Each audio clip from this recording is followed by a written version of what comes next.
The death of Tim Bergling, known to the world as Avicii, on April 20, 2018, sent a seismic shock through the global music community, but for those who had been paying close attention to the frantic pace of his career, the tragedy felt like the inevitable conclusion of a systemic failure. Tim was not just a DJ, he was the face of a generational shift in music, the architect of a folk EDM sound that bridged the gap between underground clubs and stadium anthems. At only 28 years old, he had achieved everything a musician could dream of, yet he was found dead in Muscat, Oman, far from the neon lights of the festival stages that had defined his adult life. To understand the dark truth of Avicii's death, one must first look at the relentless machinery of the electronic dance music, EDM, industry, a world that operates on a 24/7 cycle of travel, performance, and artificial highs. Tim was a shy, sensitive soul thrust into a professional environment that prioritized growth and revenue over human biological limits. He was the golden goose of a multi-billion-dollar industry, and the pressure to keep laying eggs eventually cracked the person behind the persona. The story begins in Stockholm, where a young, introverted Tim Bergling began producing melodies in his bedroom.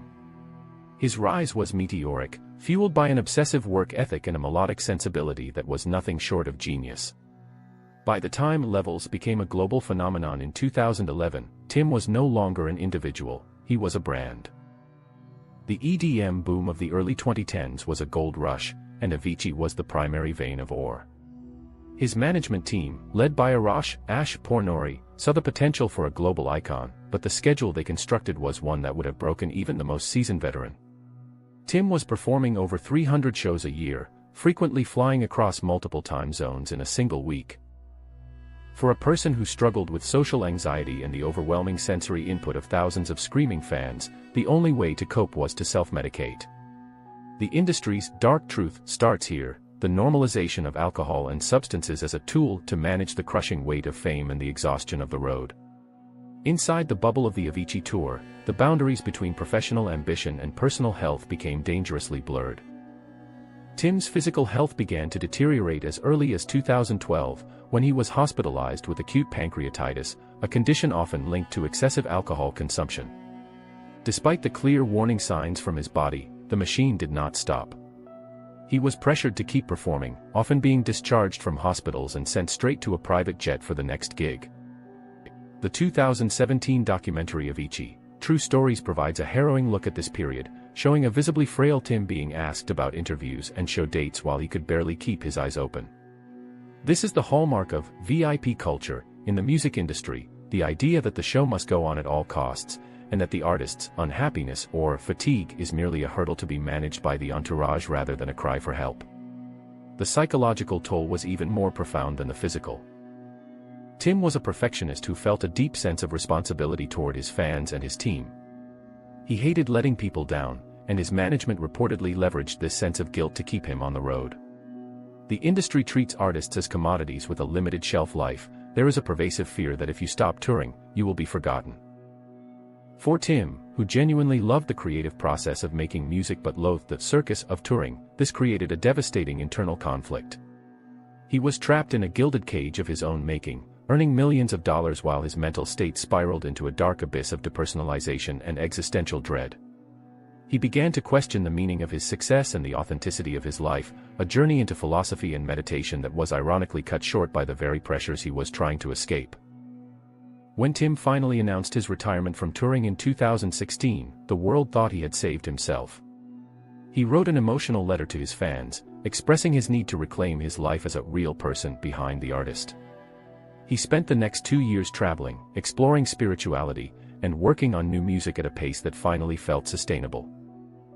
He looked healthier, and his social media showed a man who had finally found peace away from the stage. But the dark truth is that the damage of the previous 8 years, the chronic pain, the addiction to painkillers, and the psychological trauma of constant performance, had left deep, invisible scars. The transition from being a global idol to a private citizen is a treacherous path, and for Tim, the quiet allowed the existential questions he had been suppressing to roar back with a vengeance. The final trip to Muscat, Oman, in April 2018 was meant to be a chapter of healing, a spiritual pilgrimage for a man who had spent his entire adult life at the mercy of a relentless touring schedule. By this time, Tim Bergling had been retired from the stage for 2 years. To the public, the Avicii persona was in the rearview mirror, and Tim was finally reclaiming his identity. He traveled to the Middle East at the invitation of friends, including members of the Omani royal family, seeking the quiet majesty of the desert and the anonymity that Muscat offered. In the days leading up to April 20th, photos emerged of Tim appearing happy and revitalized. He was seen kitesurfing, sailing, and posing for selfies with fans at the Muscat Hills resort. He told local DJs that he loved the country so much he planned to extend his stay. But beneath this veneer of tranquility, a much darker psychological storm was brewing, one that was invisible even to those who were sharing meals with him. The medical reality of Tim's life was a complex tapestry of chronic pain and mental exhaustion. While the world focused on his sudden exit, few acknowledged the physical trauma his body had endured. His battle with acute pancreatitis, first diagnosed in 2012, was more than just a health scare. It was a condition that caused excruciating, searing abdominal pain. The pancreatitis was a direct result of the heavy drinking Tim used to steady his nerves during his early years on tour. When he was hospitalized, he was often discharged with prescriptions for powerful opioids like Percocet and oxycodone. For a sensitive soul like Tim, these drugs offered a temporary escape not just from physical pain, but from the crushing anxiety of his fame. Over time, the line between managing pain and self-medicating his mental health became dangerously thin. Even after he stopped touring, the shadow of addiction and the permanent scarring of his internal organs remained a constant, quiet burden. Inside the luxury resort in Muscat, Tim's behavior began to shift in a way that alarmed his fellow travelers. He had become deeply immersed in transcendental meditation, a practice he hoped would provide the existential answers he had been searching for. However, Tim's approach to meditation was, like his music production, characterized by a dangerous perfectionism. He began meditating for hours on end, far beyond the recommended limits, sometimes refusing to eat, speak, or even move from the scorching heat of the sun. He was searching for peace, with the same intensity that had once driven him to play 300 shows a year. A friend on the trip eventually became so concerned by Tim's erratic behavior and his refusal to engage with the world that they called his family in Sweden. This was the silent alarm that signaled the transition from a vacation to a crisis. The final messages Tim left behind, documented in his private journals and shared by his family, provide a heartbreaking window into his state of mind. His last journal entry, written just hours before his death, was cryptic and haunting. The shedding of the soul is the last attachment, before it restarts. To Tim, this wasn't necessarily a note of despair, but a reflection of his obsession with the concept of rebirth and the release of ego. He was struggling with deep philosophical questions about the meaning of life and the machine he had been a part of. He felt he had reached a point where he could no longer reconcile his sensitive, artistic nature with the world he lived in. His family, sensing the gravity of the situation after a disturbing final phone call, immediately booked flights to Oman. Tragically, the plane carrying his brother touched down in Muscat just 2 hours after Tim had passed away. On the afternoon of April 20, 2018, Tim Bergling was found dead. While the Omani police quickly ruled out criminal suspicion after 2 autopsies, the details released by his family later confirmed the devastating truth: Tim had taken his own life. The dark truth of the music industry is that even when an artist retires and finds peace, the trauma of the machine remains.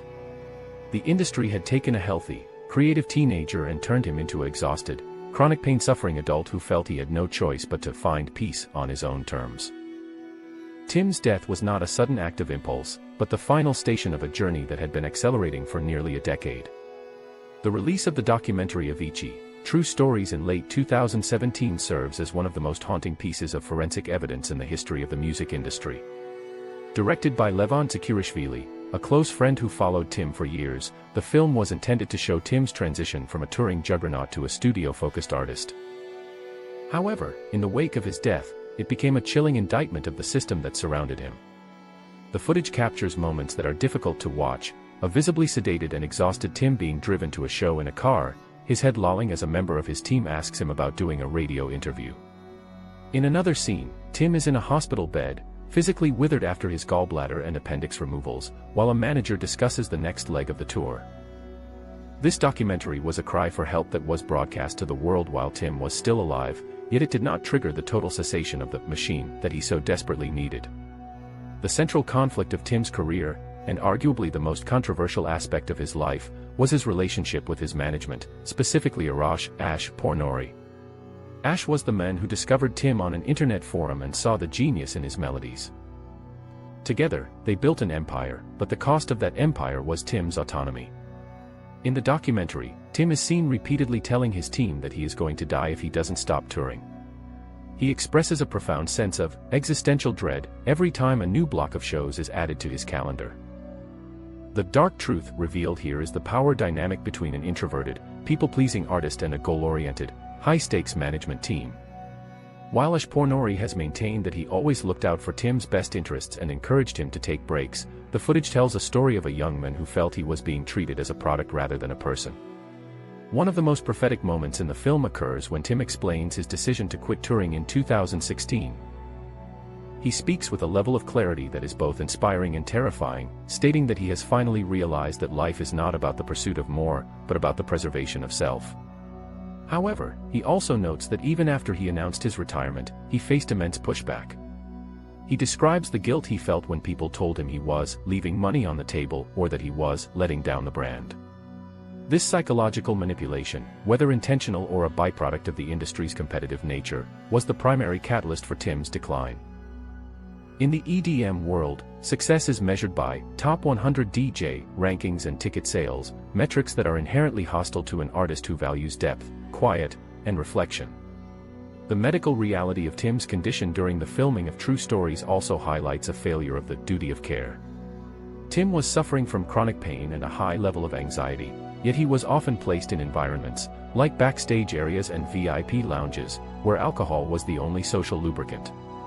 The industry provides plenty of security to keep fans away from the artist, but it provides almost no security to keep the artist away from their own vices.